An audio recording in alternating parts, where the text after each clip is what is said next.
Being a stylist has never been more rewarding, but it's also never been so complex. As hairstylists, we often forget that we are working in a multi-billion-dollar industry. The beauty industry is growing faster than ever, and there's so much left on the table because stylists aren't taking the time to understand business. I'm Melissa, your host. I'm a $1 million salon owner, a six-figure stylist, and founder and CEO of Sierra and Sage Extensions. And I'm here to help you understand how to bring business to beauty.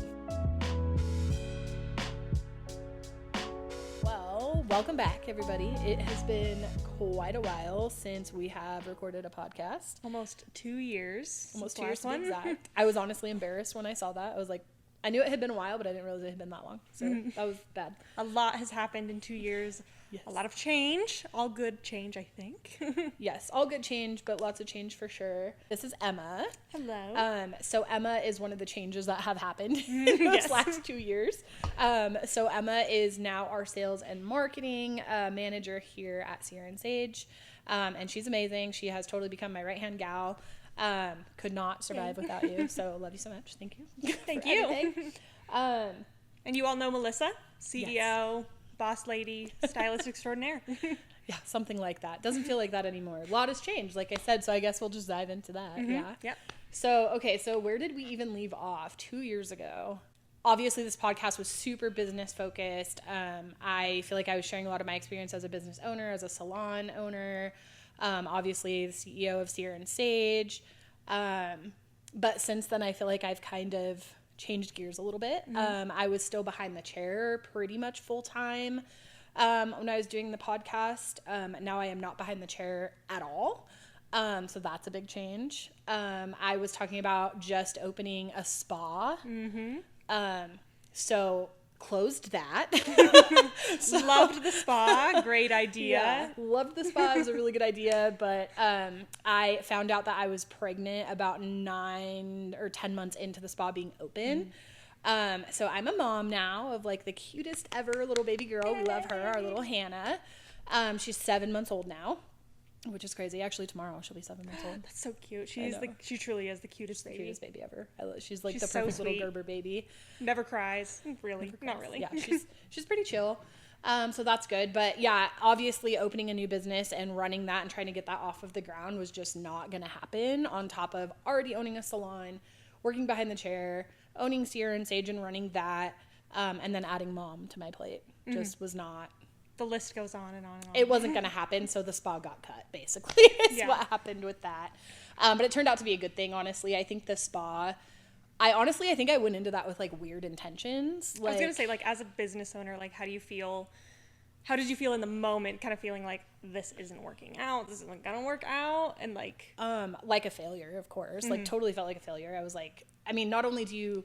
Like, obviously, you go into something with the intention of, like, being super successful. I think, like, any business owner thinks that they're going to go into it and they're going to crush it and they're going to do great things.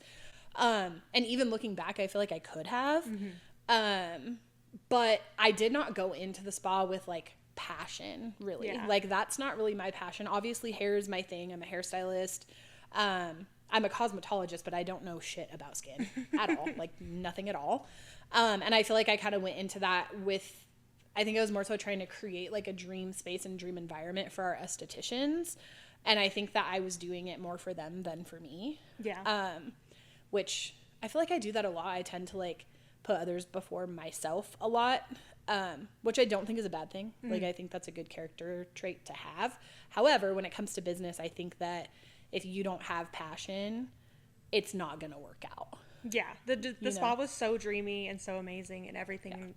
A lot of potential there, but I remember like we talked and you were just like not feeling it and it was not bringing you joy, which I was kind of like immediately going into it. I think like once I signed like the lease on that space, I was like, what am I doing? You know, like it was almost immediate, like not regret, but just like questioning myself and my decisions, which I don't usually do often. I usually go into things like 100% like wholeheartedly like feeling good, feeling confident, and I feel like I never really felt that with that. Yeah. Because I think in the back of my mind I just knew that I wasn't doing it for the right reasons. You know what I'm saying? Like weird intentions kind of. And I guess like a lot of people, at least in season 1, listen to this podcast for business advice and all of that. So I guess what have you learned opening and closing a business in a short amount of time, but like that you could share with stylists?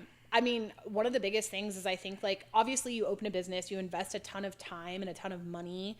And that's still today, like the worst part of that for me is like the amount of money that was invested into that eventually, like not eventually, but like I just kind of walked away from it all. And so that's hard, and to not like have regret as far as like the money piece of it is really challenging, especially thinking about like all the things I could have done with that money instead of essentially just like lighting it on fire, which is like what it feels like. But what I did learn is I think that one of the biggest things is obviously when you're going to go into like a new business venture, make sure you know what you're doing, you know why you're doing it, and that it makes sense for you, makes sense for your family, and just like big picture makes sense. But also like on the flip side, if you do that and you realize I shouldn't have done this, or I wish I didn't do this, or I'm not enjoying this, like this isn't fulfilling me, it's okay to walk away too. You know what I mean? Like, for sure. Even though there's loss in that, and like I said, I did go through a period where I felt like a failure. But a lot of times I think when we feel like failures, it's more so because we're worried about what other people are thinking about us. And that's where like that feeling comes from, I think. Which is so lame. Like, who cares what anyone else thinks? You have to do what's best for you at the end of the day. For sure. I think that's actually like a lot of the reason why I took this job is very similar, where I was like, I don't want to say like feeling like a failure, but I was definitely going from like one like really big, crazy, huge business to like something a lot smaller. But honestly, it's been like one of those things where it's like, who cares? Because now it's like, love working here, love being here and everything. Like it all works out in the end, basically. Definitely. I think at the end of the day, like, I don't know, just like listening to your heart and trying to do what feels right and what feels best. And like I said, at the end of the day, if for some reason you do make these big life changes in your career and business or relationships, like honestly, any area of your life, if something is not like serving you, it's okay to cut it loose. You know what I mean? So I don't know. I guess that's been like my biggest lesson in the last 2 years, I think, is like go after things and go for things and take risks, but also don't be afraid to change course if that's what you need to do. And then like you said, I mean, it brought you Hannah, so here we are. With a 7-month-old. And so now that's kind of like my new challenge, and I think something I'm excited to like bring to the podcast this season is kind of the challenges of business ownership and motherhood and kind of how that all meshes together. And it's challenging. I'm still figuring it out, and I'm trying to figure out that balance still. But, you know, one of the biggest things I said when we first started this episode is I'm not doing hair anymore. And that was a really, really hard decision for me. Basically what I'm doing now is I'm like opening one day, like every 6 weeks or so, just to stay in it. And that's more so for me, you know, like obviously that's not working for a lot of my clients. And they're still seeing other people in the salon. So I still get to see them and have a relationship with them.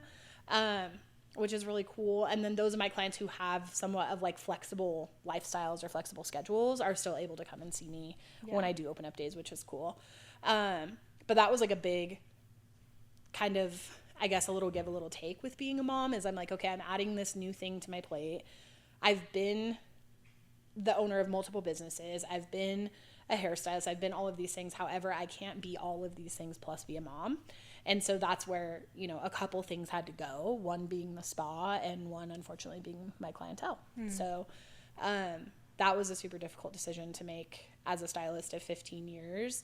And I do still miss it. Like, I miss doing hair, and that's why I'm doing it here and there when I can. And it's so cute. Like, I did hair this morning, for example, and everyone at the salon gets so excited when they see me behind the chair. They're like, oh my God, you're behind the chair doing hair. I'm like, yeah, I only had one client today because, like, apparently nobody loves me enough to come back to me, but that's okay.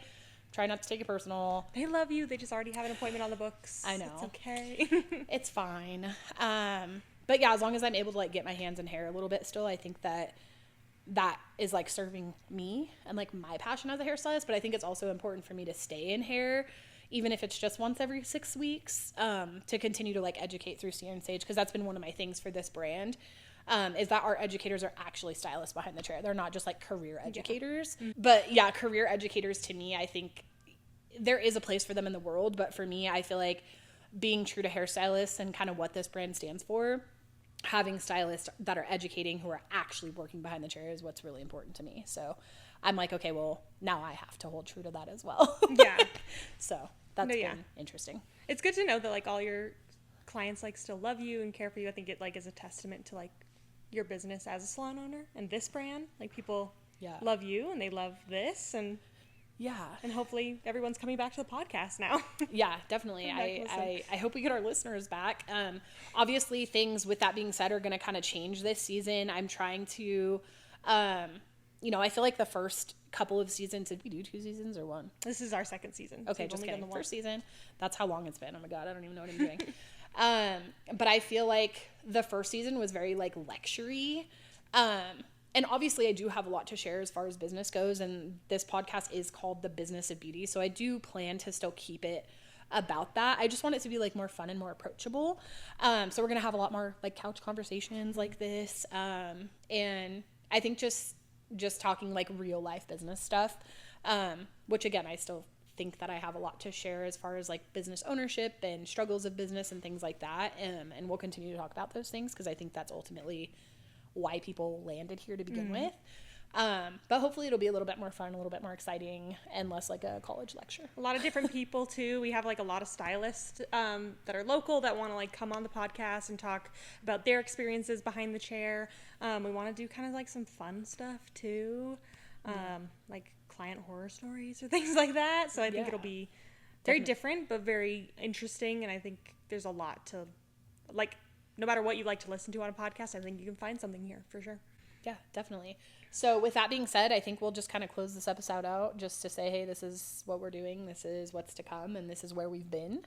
But we're super excited for what's to come for the rest of this season, and we hope that you guys will continue to tune in. Yeah, welcome back to Sierra and Sage podcast. And we hope you guys will keep listening, subscribe, turn on those notifications so you can see what we're doing every month.